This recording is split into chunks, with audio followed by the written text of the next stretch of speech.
Bonjour à tous, bienvenue sur Bel Air Sculpture à la chaîne qui brise les rocs. Le monde entier est en train de parler de la Pâque.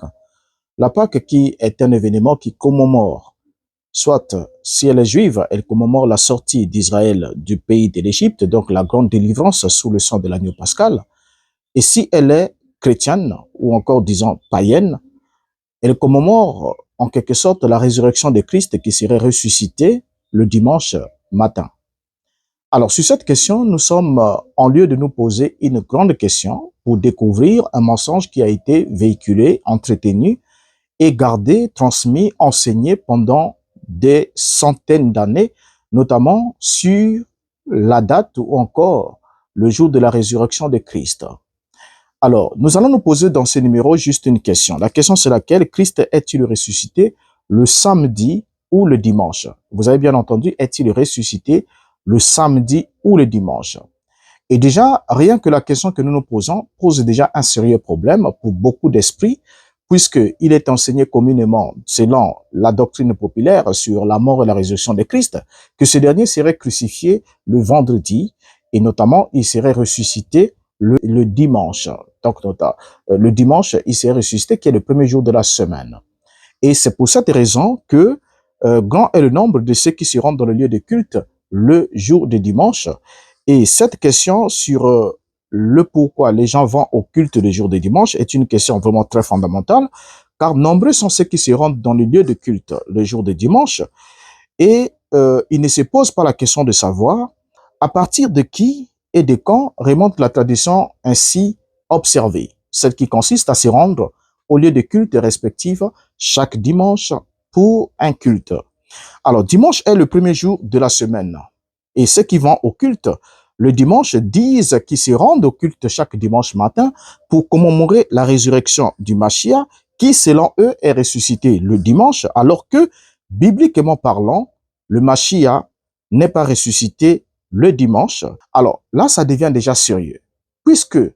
Pourquoi est-ce que ça devient sérieux? Parce que il a été communément enseigné par l'Église dite catholique romaine et reprise aussi par l'Église protestante, que le Christ serait crucifié le vendredi. Alors, si il est crucifié le vendredi et que nous parlons aujourd'hui qu'il était ressuscité le samedi, alors cela pose déjà un grand problème. On a juste un seul jour, alors que il est scripturairement établi que le Christ devait passer 3 jours et 3 nuits au centre de la terre. Et même la date de dimanche ne répond pas aussi si l'on voit la crucifixion comme étant accomplie un certain vendredi. Alors, d'où partent tous ces problèmes-là? Tous ces problèmes partent du fait que lorsque nous lisons les Saintes Écritures qui rapportent la mort de Christ et la résurrection de Christ, dans tous ces épisodes-là, il y a deux mots-clés, deux mots qui ont en quelque sorte perturbé l'intelligence de certains qui n'ont pas été assez prudents. Et le mot, c'est le mot Shabbat. Le mot Shabbat, on le retrouve autour de la crucifixion de Christ et aussi dans les récits qui parlent de sa résurrection. On y trouve aussi ce mot Sabbat. Alors, Sabbat, c'est un jour précis, c'est un moment précis dans le temps. Christ est-il mort avant le Shabbat, pendant le Shabbat, ressuscité pendant le Shabbat ou après le Shabbat? Tout ça, c'est ces complexes scripturaires qui embrouillent beaucoup d'esprits, qui ne sont pas attentifs au déroulé des Écritures. Parce que les Écritures telles qu'elles ont été annoncées, telles qu'elles ont été mises par écrit dans les évangiles, les séquences de la mort et de la résurrection de Christ sont en quelque sorte comme étant des pièces d'un même jeu de puzzle. Donc, si on met chaque pièce à sa place, nous aurons alors le tableau complet parce que chacun des évangélistes a rapporté un élément par rapport à l'angle d'observation de ces derniers. Alors maintenant, ici, nous allons parler du Shabbat. Maintenant, c'est moi ce que l'on ne sait pas, ce que beaucoup ne savent pas, comme nous l'avons dit, que nous allons prouver ici avec les Écritures, que le Christ est ressuscité le Shabbat hebdomadaire. Il n'est pas ressuscité le dimanche, qui est le premier jour de la semaine, mais il est ressuscité le samedi. Et ça, ne zappez pas la vidéo parce que nous sommes en train d'apporter des éléments démonstratifs à ce sujet. Notons ensemble que il y a déjà deux différents Shabbats. Il y a deux Shabbats. Il y a premièrement le Shabbat hebdomadaire.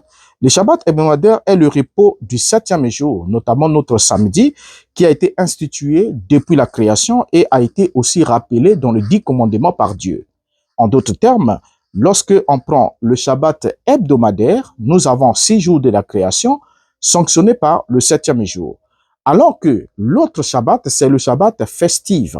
Le Shabbat festif ou encore le Shabbat cérémonial désignait le jour de fête annuelle lié aux fêtes juives. Les jours de fête annuelles liés aux fêtes juives qui pouvaient tomber aussi n'importe quel jour de la semaine. Là que se trouve le problème. Pourquoi? Parce que le Shabbat, lui, le Shabbat de festivité ou festive, n'avait pas le même point de départ, ne faisait pas partie du même calendrier que le Shabbat hebdomadaire. Le Shabbat hebdomadaire avait son calendrier, mais alors que le Shabbat festif, lui, il dépendait de l'apparition de la nouvelle lune. Quel est le jour où la nouvelle lune apparaît? C'est ce jour-là qui sera le premier jour de l'année festive. Et ainsi, l'on commençait à évoluer dans ce sens-là. Donc, ce qui fait que les deux Shabbats, Shabbat hebdomadaire et le Shabbat de festivité ou festive, n'ayant pas le même calendrier, ne pouvaient pas forcément tomber le même jour. Donc, nous avons là 2 Shabbats. Il y a le Shabbat hebdomadaire qui tombe le 7e jour de la semaine, notre samedi, et il y avait le Shabbat festif ou cérémoniel qui était lié à une tradition incluant en quelque sorte les rituels spécifiques durant le Shabbat et pouvait tomber n'importe quel jour de Shabbat. Le Shabbat hebdomadaire partait du coucher du soleil du vendredi jusqu'au coucher du soleil du samedi. Et il tire ses origines de la création, puisque nous lisons dans ce qui suit, Genèse chapitre 2, le verset 1er jusqu'au verset 3e. Ainsi furent achevés les cieux et la terre et toutes leurs armées. Dieu acheva au 7e jour son œuvre qu'il avait faite, et il se reposa au 7e jour de toute son œuvre qu'il avait faite. Dieu bénit le 7e jour et le sanctifia, parce qu'en ce jour, il se reposa de toute son œuvre qu'il avait créée en la faisant. Et ainsi, nous retrouvons aussi le Shabbat être réitéré dans les 10 commandements, dans Exode chapitre 20, le verset 8 jusqu'au verset 11, qui nous disent « Souviens-toi du jour de repos pour le sanctifier. Tu travailleras 6 jours et tu feras tout ton ouvrage, mais le 7e jour est le jour du repos de l'Éternel ton Dieu. Tu ne feras aucun ouvrage, ni toi, ni ton fils, ni ta fille, ni ton serviteur, ni ta servante, ni ton bétail, ni l'étranger qui est dans tes portes. Car en 6 jours, l'Éternel a fait les cieux et la terre, et la mer, et tout ce qui s'y est contenu, et il s'est reposé le 7e jour. C'est pourquoi l'Éternel a béni le jour du repos et l'a sanctifié. On se rend bien compte là que le Shabbat signifie le repos, commémorant la création et la sanctification du temps. Alors, lorsqu'on parle du Shabbat hebdomadaire, c'est la commémoration du repos divin et aussi la sanctification du temps. Dieu s'est reposé le 7e jour pour marquer la fin de la création, commémorer la fin de la création. Dieu institue alors le Shabbat hebdomadaire. Et à côté du Shabbat hebdomadaire, il y avait, comme nous l'avons dit, le Shabbat cérémoniel ou encore le Shabbat festif, qui lui, il était annuel, il était lié aux fêtes telles que la Pâque, le Yom Kippour, etc. Et il tirait ses origines de la loi de Moïse, notamment dans Lévitique chapitre 23, qui instituait en quelque sorte le Shabbat rituel lié au sanctuaire. Et nous pouvons lire dans Lévitique chapitre 23, le verset 2 jusqu'au verset 7 ou 8, ce qui suit, parle aux enfants d'Israël et tu leur diras, les fêtes de l'Éternel que vous publierez seront de saintes convocations. Voici quelles sont mes fêtes. Verset 3. On travaillera 6 jours, mais le 7e jour est le Shabbat. Le jour du repos, il y aura une sainte convocation. Vous ne ferez aucun ouvrage. C'est le Shabbat de l'Éternel dans toutes vos demeures. Verset 4. Voici les fêtes de l'Éternel, les saintes convocations que vous publierez à leur temps fixé. Le premier mois, le 14e jour du mois, entre les 2 soirs, ce sera la Pâque de l'Éternel. Et le 15e jour de ce mois, ce sera la fête des pains sans levain en l'honneur de l'Éternel. Vous mangerez pendant 7 jours des pains sans levain. Le premier jour, vous aurez une sainte convocation, vous ne ferez aucun ouvrage servile. Vous offrirez à l'Éternel pendant 7 jours des sacrifices consumés par le feu. Le 7e jour, il y aura une sainte convocation, vous ne ferez aucun ouvrage servile. Alors, on se rend bien compte ici que le Shabbat de festivité ou le Shabbat festif, c'était des jours chômables commémorant des événements spécifiques indépendamment du cycle hebdomadaire. Donc, c'est là que nous avons dit que le Shabbat particulier ou encore le Shabbat festif pouvait tomber n'importe quel jour de la semaine. Vous voyez, n'importe quel jour de la semaine. Parce qu'il ne dépendait pas du calendrier annuel normal, mais il était lié au calendrier religieux, qui avait un autre point de départ par rapport au calendrier normal. Vous voyez? Ainsi dit, le point de distinction qu'il y a entre le Shabbat hebdomadaire et le Shabbat festif sont lesquels? Notamment, le Shabbat hebdomadaire est fixé. Lui, il ne varie pas. Il n'a qu'un seul jour, c'est le samedi. Donc, chaque samedi, il est hebdomadaire, donc il arrive chaque 7e jour de la semaine, notamment chaque samedi. Tandis que les Shabbats festifs dépendent du calendrier lunaire annuel. Donc, l'apparition de la nouvelle lune de cette année eut lieu en tel jour et à partir de là, on commence à compter les jours. Vous voyez? Et c'est à partir de là qu'on commence à compter les jours. Donc, tout dépendait de la nouvelle lune. La nouvelle lune. Or, cette nouvelle lune pourrait apparaître n'importe quel jour de la semaine plutôt. Vous voyez? N'importe quel jour de la semaine. Ainsi, le repos, le Shabbat festif sont souvent aussi appelés le grand Shabbat. Ils sont appelés le grand Shabbat. Pourquoi? Parce que c'était le jour de haute convocation. Et le premier, tel que le Shabbat hebdomadaire, lui, il était un mémorial de la création. Par contre, le second était un mémorial de l'alliance et des rituels. Donc, lorsqu'on pratique le Shabbat, on observe le premier Shabbat qui est hebdomadaire, on commémore la création divine.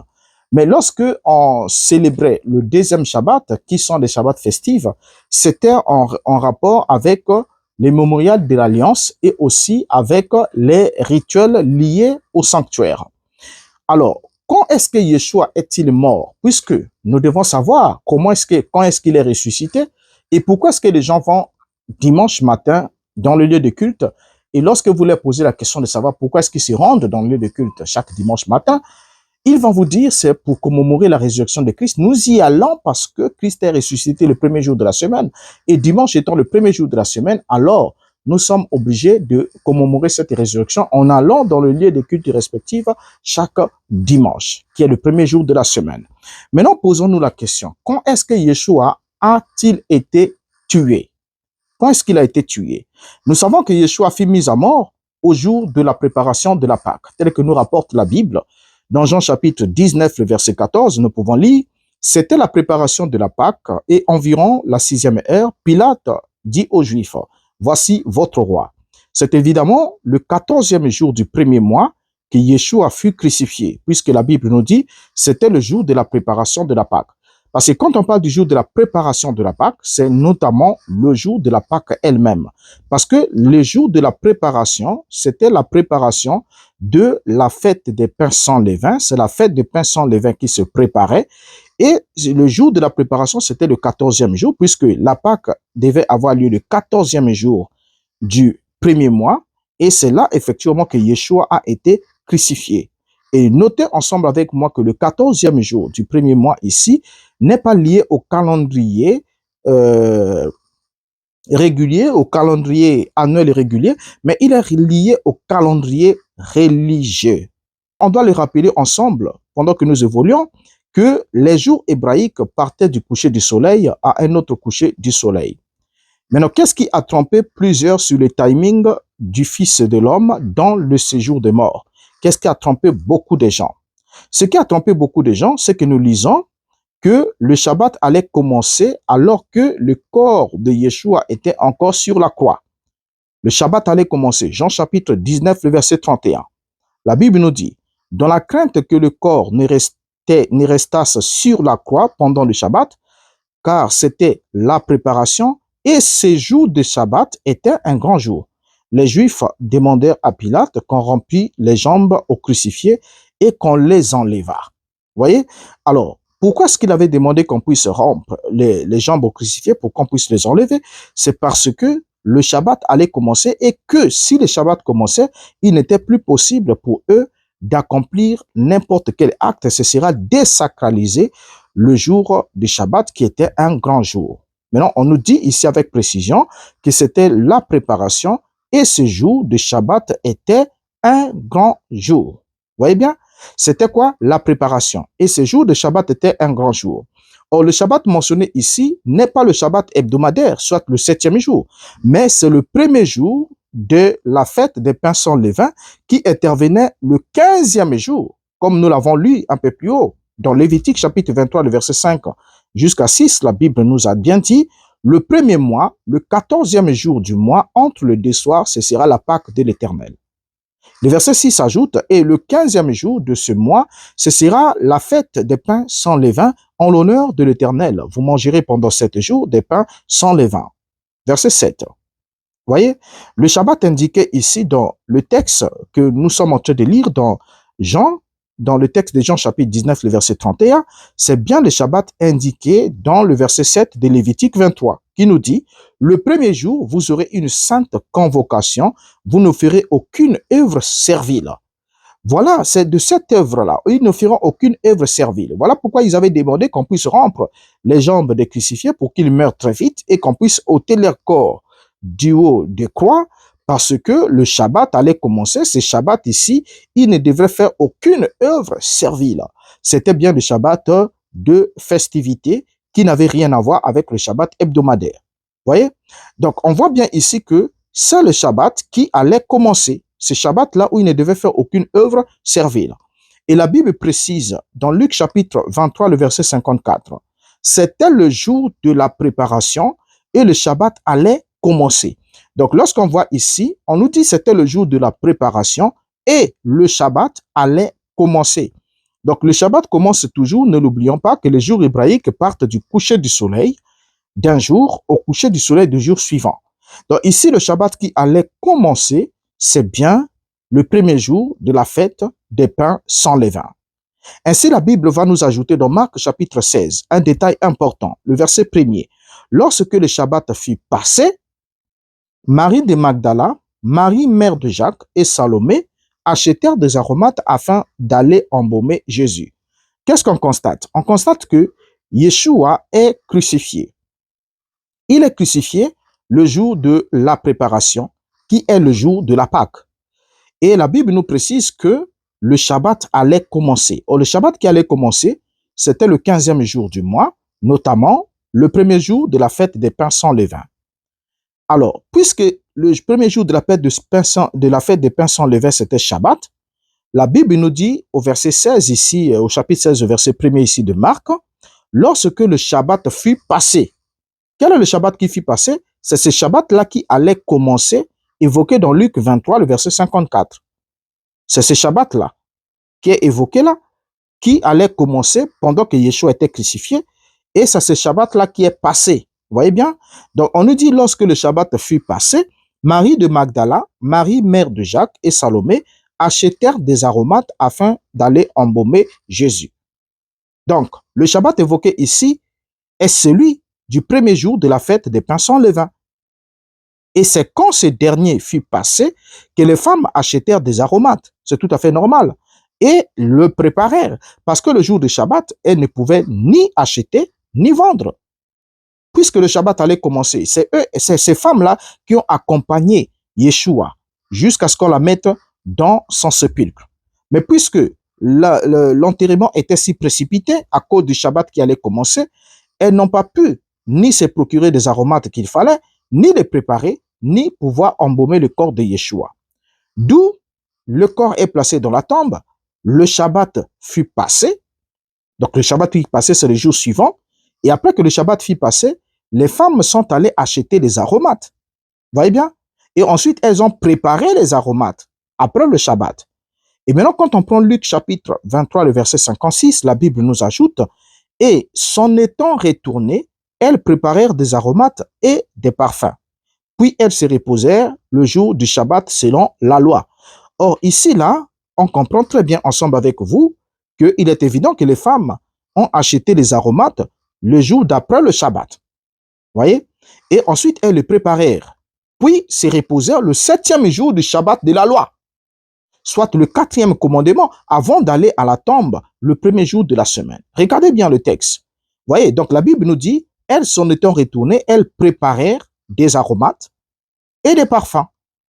Or, avant de préparer des aromates et des parfums, elles se sont reposées et c'est après le Shabbat qu'elles ont acheté d'abord les aromates et ensuite elles les préparent. Et ensuite, la Bible dit, puis elle se repose le jour du Shabbat selon la loi.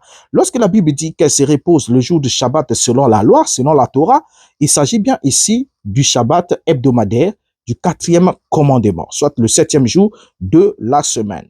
Voyez bien comment cela évolue.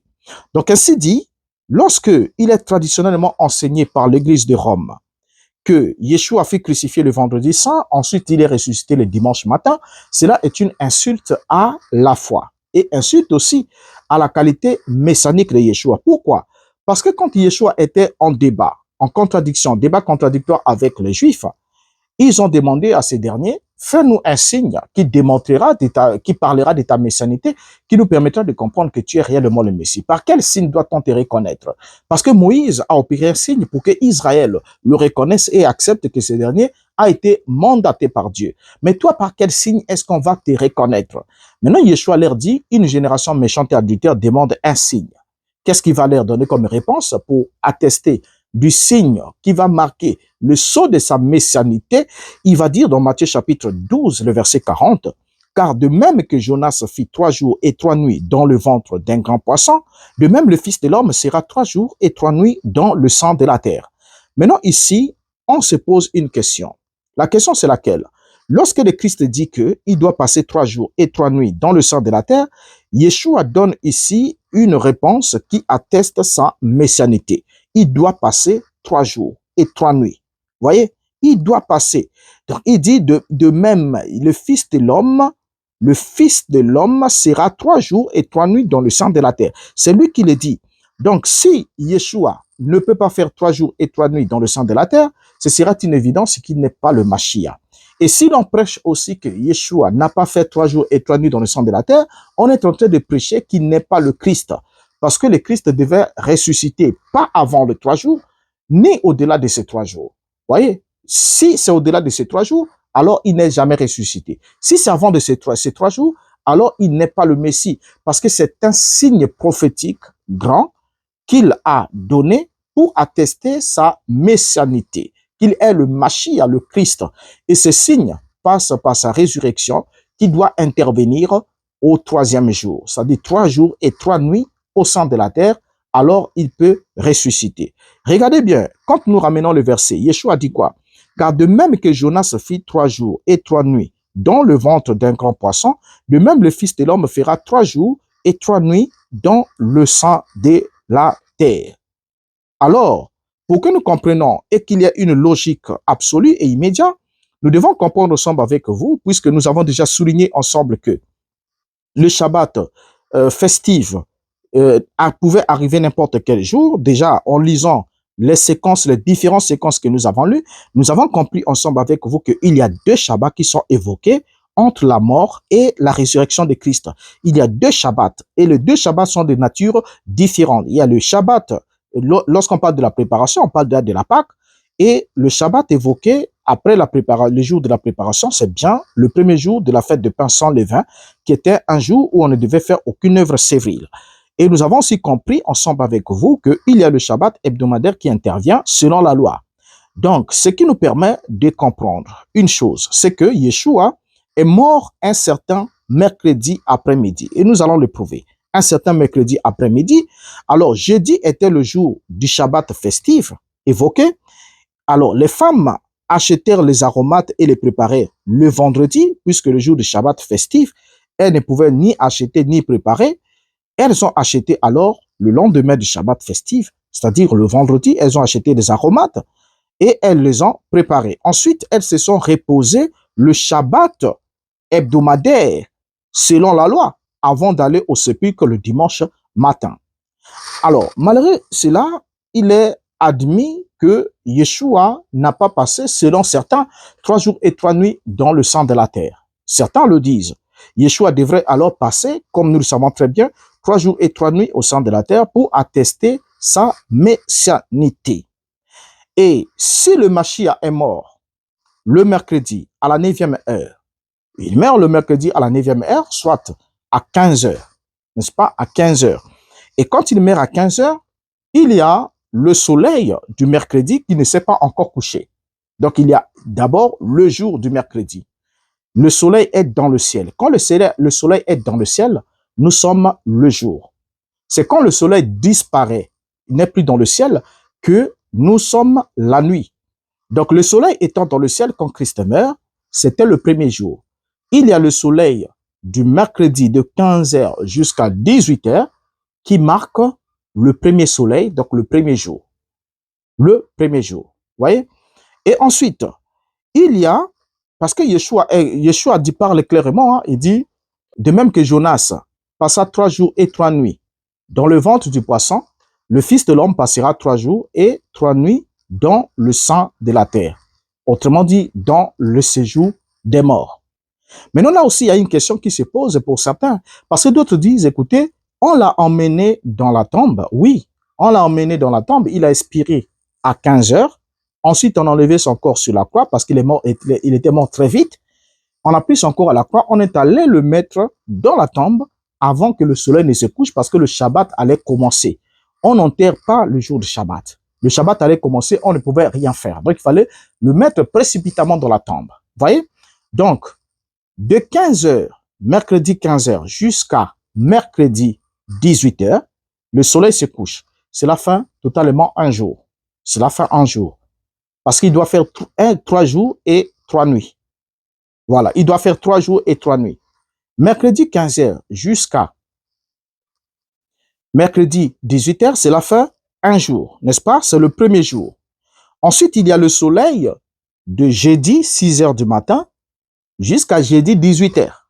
Cela fait le deuxième jour. Ça, c'est le soleil. Cela fait le deuxième jour. Et va venir alors le soleil de vendredi 6 heures jusqu'à vendredi 18 heures. Ça fait le troisième jour. Donc, quand on arrive déjà vendredi à 18 heures, Yeshua a totalisé 3 jours dans le séjour des morts. Il a totalisé 3 jours dans le séjour des morts. Vendredi déjà à 18 heures, il totalise 3 jours dans le séjour des morts. Vendredi 18 heures, 3 jours dans le séjour des morts. Alors, déjà là, quand on regarde cet élément de fait, qui est démontré par le fait que nous avons montré qu'il y avait une relation entre les deux Shabbats, les Shabbats hebdomadaires et les Shabbats des festivités, on va alors prendre les 3 nuits, parce que les 3 jours sont déjà démontrés. Il y a les 3 nuits aussi. La première nuit part de mercredi 18 heures jusqu'à jeudi 6 heures. Mercredi 18 heures jusqu'à jeudi 6 heures, c'est la première nuit. Et jeudi 18 heures jusqu'à vendredi 6 heures, c'est la deuxième nuit. Ensuite, vendredi 18 heures jusqu'à samedi 6 heures, c'est la troisième nuit. Alors, regardez, c'est la troisième nuit. Alors, puisque nous avons compris, le Christ doit faire 3 jours et 3 nuits. Le troisième jour, le Christ le totalise au lever du soleil, comme nous l'avons vu ici. Le troisième jour, le Christ le totalise au lever du soleil du vendredi. N'est-ce pas? Au lever du soleil du vendredi, il totalise le troisième jour. Donc, le soleil du vendredi, il totalise le troisième jour. Donc, le soleil du vendredi, donc de 6 heures à 18 heures, c'est le troisième jour. Le troisième jour. Quand le soleil du vendredi se couche, c'est le troisième jour. Et la dernière nuit, il la totalise quand? Il totalise la dernière nuit de 18 heures à 6 heures du matin. Donc, le 18 heures, de vendredi 18 heures à 6 heures du matin de samedi, c'est la troisième nuit. Donc, ce qui veut dire quoi? Ce qui veut dire que de 6 heures, le 6 heures du matin de samedi, au-delà, Christ ne peut pas ressusciter. Il ne peut pas ressusciter. De 6 heures du matin au-delà, il ne peut pas ressusciter. Ce n'est pas possible qu'il ressuscite. Ce n'est pas possible qu'il ressuscite. Vous voyez? Alors, la conclusion logique est que Yeshua puisse ressusciter. Pour que Yeshua puisse ressusciter, la conclusion logique, il devrait inévitablement ressusciter le jour du Shabbat. inévitablement ressuscité le jour du Shabbat. Pourquoi? Parce que quand les femmes sont allées au sépulcre, la Bible nous dit que Yeshua n'était plus dans la tombe. Les femmes sont allées dimanche matin, elles n'ont pas trouvé Yeshua dans la tombe. Yeshua est ressuscité depuis le jour du Shabbat. Donc, il devrait ressusciter inévitablement avant le lever du soleil du samedi. Voyez, avant le lever du soleil du samedi, qui l'emmenait déjà, parce que le lever du soleil du samedi, c'était le début du 4e jour. Le début du 4e jour, donc du 4e soleil. Or, il fallait seulement qu'il y ait 3 soleils et aussi 3 obscurités. Et ça, pas au-delà. Ainsi dit, lorsque les gens prennent dimanche comme étant le jour d'adoration, à cause de la résurrection prétendument de Christ, c'est de témoigner une grave ignorance. On témoigne d'une grave ignorance. Pourquoi? Parce que lorsqu'on regarde aussi la vie active de l'Église, la vie active de l'Église est décrite dans le livre des Actes des Apôtres. Et là même, le premier jour de la semaine a été mentionné une fois et une seule fois dans le livre des Actes chapitre 20, le verset 7. Le premier jour de la semaine n'a été mentionné qu'une seule fois. Donc le dimanche n'a été mentionné qu'une seule fois dans ce livre qui relate la vie active de l'Église, notamment le livre des Actes des Apôtres, où nous pouvons lire au verset 7, la Bible nous dit, le premier jour de la semaine, nous étions réunis pour rompre le pain. Paul, qui devrait partir le lendemain, s'entretenait avec les disciples et il prolongea son discours jusqu'à la nuit. Qu'est-ce qu'on remarque ici? On remarque que la Bible nous parlait d'une réunion pour un repas d'adieu et non un service religieux régulier en bonne et due forme. La Bible nous dit clairement, le premier jour de la semaine, nous étions réunis pour rompre le pain. Alors, ce premier jour de la semaine ou ce dimanche commence à quel moment? Il commence à quel moment? Quand la Bible dit que le premier jour de la semaine, nous étions réunis pour rompre du pain. Voyez? Et la Bible précise que Paul devrait partir le lendemain. Le lendemain. S'entretenait avec les disciples. Il devait partir le lendemain et il s'entretenait avec les disciples et il prolongea son discours jusqu'à minuit. Maintenant ici, pour certains, il lirait ce passage comme quoi c'était le dimanche matin, donc dimanche, le premier jour de la semaine selon eux, c'est dimanche. Paul serait réuni avec les apôtres parce qu'il devrait voyager lundi plutôt, il devait voyager lundi. Donc, il s'est réuni, il devait partir le lendemain. Donc, le lendemain du premier jour de la semaine, de dimanche, c'est lundi. Maintenant, ils s'entretenaient avec les disciples. Et la Bible dit, et il prolongea son discours jusqu'à minuit. Alors, pour certains, ils sont en train de nous dire que Paul a commencé à prêcher, je ne sais pas quelle heure de dimanche, peut-être dimanche matin, et ensuite, il a prolongé son discours jusqu'à minuit. Vous voyez? On remarque une chose. On remarque que la Bible nous parle d'une réunion pour un repas d'adieu et non d'un service régulier en bonne et due forme. D'abord dans ces versets. Et il a dit que c'était le premier jour de la semaine. Et nous savons que le premier jour de la semaine commence samedi soir au coucher du soleil et s'étend jusqu'au coucher du soleil suivant. Le premier jour de la semaine commence samedi soir, au coucher du soleil du samedi soir, et s'étend jusqu'au coucher du soleil du jour suivant. Donc, le coucher du soleil du dimanche. C'est ça le premier jour de la semaine. Vous voyez? Et Paul s'entretenait avec les frères jusqu'à minuit, et voire jusqu'au matin. Donc, le matin est alors le dimanche matin. C'est là qu'il devrait voyager. Or, si les disciples devraient se réunir le dimanche pour célébrer un culte à Dieu pour la résurrection de Yeshua, Paul aurait attendu prêcher dimanche matin et non le soir de samedi à dimanche pour ensuite voyager dimanche matin. Comment c'est possible? Alors, chers amis, réveillons-nous.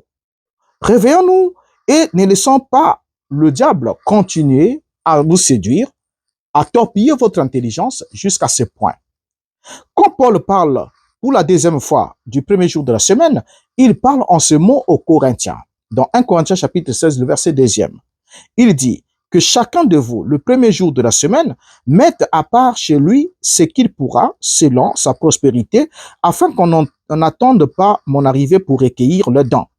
Notons bien que Paul ne dit pas qu'ils doivent célébrer les cultes le dimanche, mais il parle des collectes pour venir en aide au sein de Jérusalem. Et cette pratique n'était pas régulière, mais circonstancielle. Mais quand il s'agissait de prêcher la parole, la Bible dit sans équivoque dans Actes chapitre 13, le verset 42 et le verset 44, nous lisons, lorsqu'ils sortirent, on le pria de parler le Shabbat suivant sur les mêmes choses. Verset 44, le Shabbat suivant, presque toute la ville s'y rassembla pour entendre la parole de Dieu. Or, selon le 4e commandement, dimanche est le premier jour de notre ouvrage. Et jour de notre ouvrage, premier jour de la semaine et jour de notre ouvrage. Et Dieu, lui, n'accepte pas un culte rendu en violation de sa loi du Shabbat. Il n'accepte pas ça. Dans le culte qui est rendu le dimanche, le premier jour de la semaine, c'est un culte que Dieu n'accepte pas. Je vous le dis clairement, il ne l'accepte pas. Pourquoi? Parce que ce culte-là évolue avec un mensonge. Le mensonge, c'est lequel? C'est que on enseigne aux gens que Christ est ressuscité le dimanche, il est crucifié le vendredi, il est ressuscité le dimanche. On est en train, en quelque sorte, de prêcher aux gens que Christ était le faux Messie, un Messie qui a échoué, qui n'a pas pu réaliser la prophétie de sa résurrection, qui n'a pas pu passer 3 jours et 3 nuits au centre de la terre ou dans le séjour de mort pour témoigner de sa messianité. C'est ce qu'on est en train de prêcher. Au fait, on n'est pas pour prêcher que Yeshua n'était pas le Mashiach. Le diable n'est pas allé de façon directe pour dire aux gens Jésus n'était pas le Christ. Non, mais il est allé de façon subtile en faisant accepter juste un enseignement qui rejette totalement la messianité de Christ. Parce que quand cet enseignement rejette le fondement sur lequel repose la messianité de Christ, qui consiste à sa résurrection au 3e jour de sa mise à mort, alors c'est une évidence que la messianité est rejetée. La messianité est rejetée. Donc, on rejette cette messianité de Christ en toute subtilité. On ne le dira pas, parce que personne ne le sera condamné pour avoir dit non. Les gens diront, non, mais Seigneur, je n'ai jamais rejeté que Jésus était le Messie. Mais le Seigneur, lui, leur dira, mais chaque fois que vous alliez au culte le dimanche, pourquoi est-ce que vous partez le dimanche? La personne dira, je partais le dimanche parce qu'on m'enseignait que le Christ est ressuscité le dimanche parce que les femmes sont allées au tombeau le dimanche. Non, mais les femmes sont allées au tombeau le dimanche. Mais quand elles sont arrivées le dimanche au tombeau, Christ n'était plus dans la tombe. Ils n'ont pas vu Christ sortir de la tombe le dimanche. Christ n'était plus dans la tombe le dimanche. Voilà. Mais selon les Écritures, Christ est ressuscité le 3e jour. Et Paul aussi l'a prêché aux Corinthiens, que nous prêchons que Christ est ressuscité le 3e jour selon les Écritures.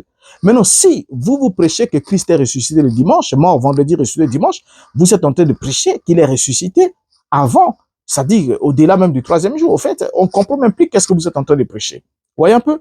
Alors donc, cela pose un réel problème.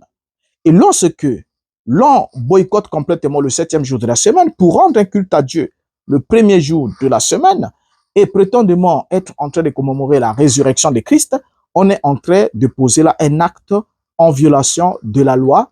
C'est un acte d'iniquité. Et même si on a des résultats spirituels, n'oubliez pas toujours, lorsque vous lisez la Bible, n'oubliez jamais le passage de Matthieu 7, verset 21 jusqu'au verset 23. Ce passage-là est très instructif, qui dit, ce ne sont pas ceux qui me disent Seigneur, Seigneur, qui entreront tous sur le royaume des cieux, mais celui-là seul qui fait la volonté de mon Père qui est dans les cieux.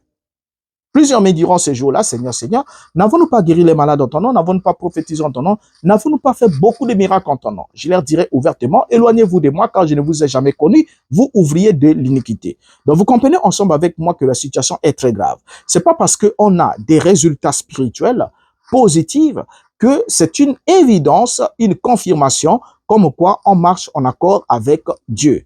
Dieu n'accepte que ce qui marche avec lui en accord avec ce qu'il a déjà prescrit dans la parole. Vous pouvez rejeter la parole, être ouvrier de l'iniquité et avoir néanmoins des résultats spirituels palpables, mais qui vont juste vous aider à vous égarer davantage parce que cela vous condamnera. Alors, vous comprenez ensemble avec moi que la doctrine de la crucifixion, selon laquelle la crucifixion eut lieu le vendredi, n'est pas une doctrine biblique, mais c'est un enseignement catholique et récupéré aussi par les protestants évangéliques. Et pour, en quelque sorte, éloigner les gens de la Pâque biblique, qui était juive, bien sûr, qui a déjà été accomplie, pour les emmener vers la Pâque païenne qui est célébrée le dimanche. Parce que quand vous célébrez cette Pâque du dimanche, c'est une Pâque païenne qui a été mise en substitution de la véritable Pâque.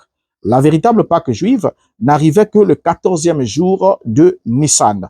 Et cette Pâque-là était en quelque sorte une activité cérémonielle liée à la première alliance et liée aussi au premier sacerdoce. Donc, notamment, toutes les fêtes juives, c'est des fêtes dites déjà juives qui ont été instituées à un peuple qui devait être pratiquées dans la terre des Canaan, pas en dehors des Canaan. Vous allez voir que quand Israël a passé 70 ans de déportation à Babylone, ils n'ont jamais célébré une seule fête. Et Dieu ne les a jamais condamnés pour n'avoir pas célébré une seule fête. Pourquoi? Parce que ces fêtes devaient être célébrées autour du sanctuaire, notamment liées au temple de Jérusalem. Donc le temple n'existant plus, le peuple n'étant plus sur la terre promise, ces fêtes-là n'étaient plus praticables. Alors voyez ensemble avec moi que quand nous regardons là où va le monde aujourd'hui, ceux qui continuent aussi à célébrer la Pâque juive, qui n'était qu'une ombre illustrant, annonçant la véritable Pâque qui est dans le Mashiach, sont en train de prouver aussi qu'ils n'ont pas accepté que Yeshua était le Mashiach. Parce que ce qui faisait la spécificité de la Pâque, c'était effectivement l'agneau pascal. Or, Christ est le véritable agneau qui ôte le péché du monde. Et lui étant venu, étant crucifié, étant immolé, Christ, notre Pâque, a été immolé. Donc, cela sous-entend que nous ne sommes plus liés à la Pâque cérémonielle, qui est liée à un sacerdoce et liée aussi à un sanctuaire, liée aussi à une alliance qui est la première. Dans la nouvelle, il n'en a plus question. Vous voyez? Alors donc, que ce soit ceux qui célèbrent la Pâque juive, que ce soit ceux qui célèbrent la dite Pâque chrétienne, ils sont tous les deux en erreur. Donc, d'une façon ou d'une autre, ils rejettent complètement la messianité. Parce que ceux qui célèbrent la Pâque juive rejettent que Yeshua est le Mashiach. Et ceux qui continuent à célébrer la Pâque dite chrétienne qui intervient le dimanche, prétendument le jour de la résurrection de Christ, sont aussi en train de rejeter la messianité de Yeshua. Parce que Yeshua n'est pas ressuscité le dimanche, comme nous l'avons démontré, mais il est ressuscité avant le lever du soleil du samedi. C'est ça qui est fort, mais c'est la vérité. Voyez? Et ainsi dit, les apôtres, eux, ne se sont jamais retrouvés le dimanche pour commémorer la résurrection de Christ. Mais le seul moment où ils se sont retrouvés le dimanche, comme nous l'avons lu, c'est parce que Paul devait voyager le lendemain. Il s'entretient avec le frère le premier jour de la semaine. Et ce premier jour de la semaine part du coucher du soleil du samedi jusqu'au coucher du soleil de dimanche. Et la Bible dit que la conversation a attendu jusqu'à minuit. Donc, si elle a attendu jusqu'à minuit, ça veut dire qu'elle a commencé bien avant minuit. Bien avant minuit, le premier jour de la semaine commence à 18 h, au coucher du soleil du samedi. Voyez?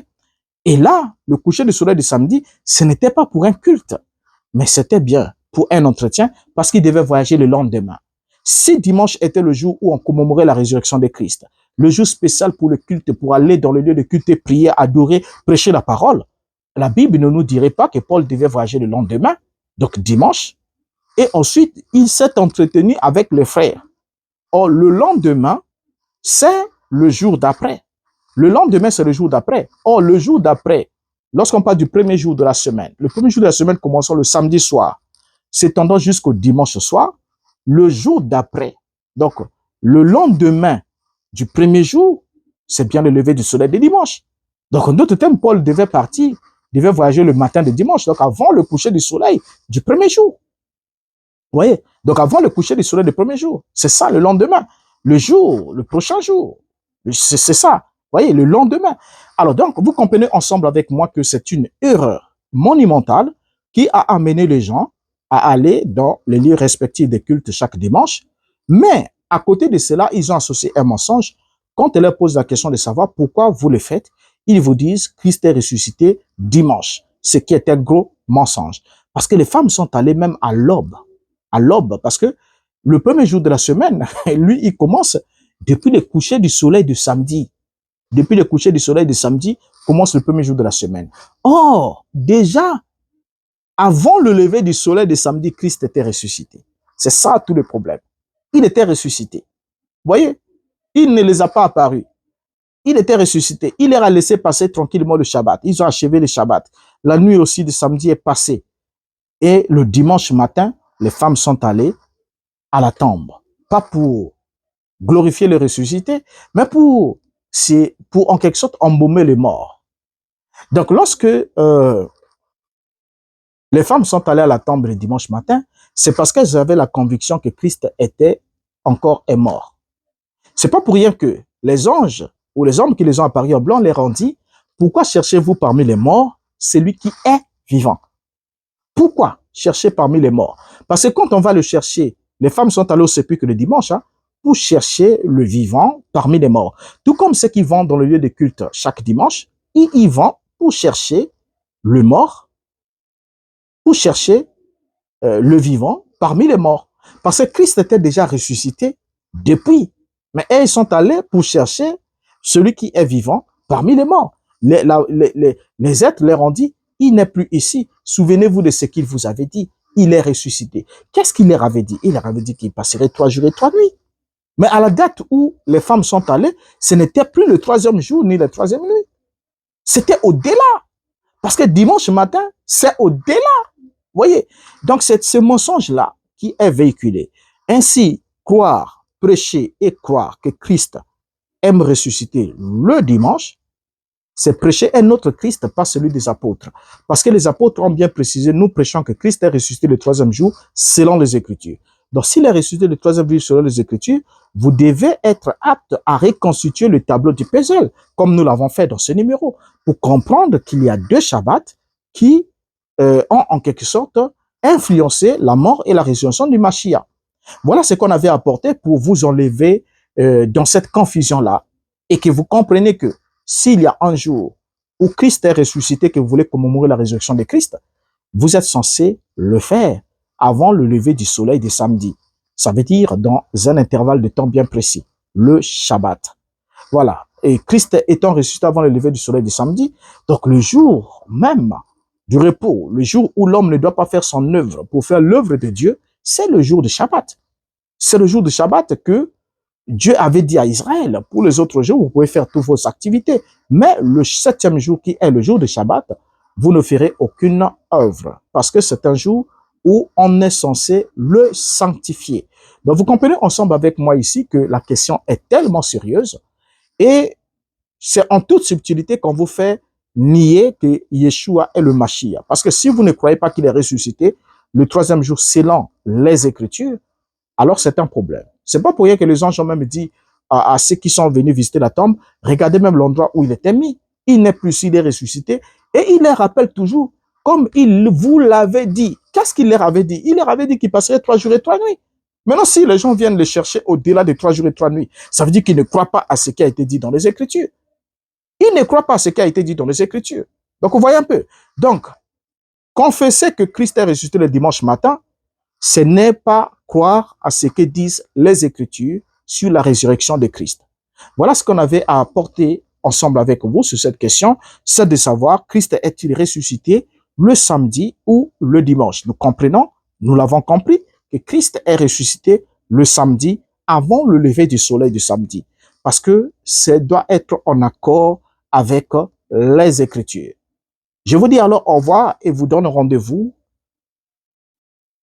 au prochain numéro. Et surtout, ne manquez pas de partager, de laisser un commentaire.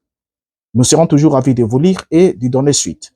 Merci d'être arrivé jusqu'ici.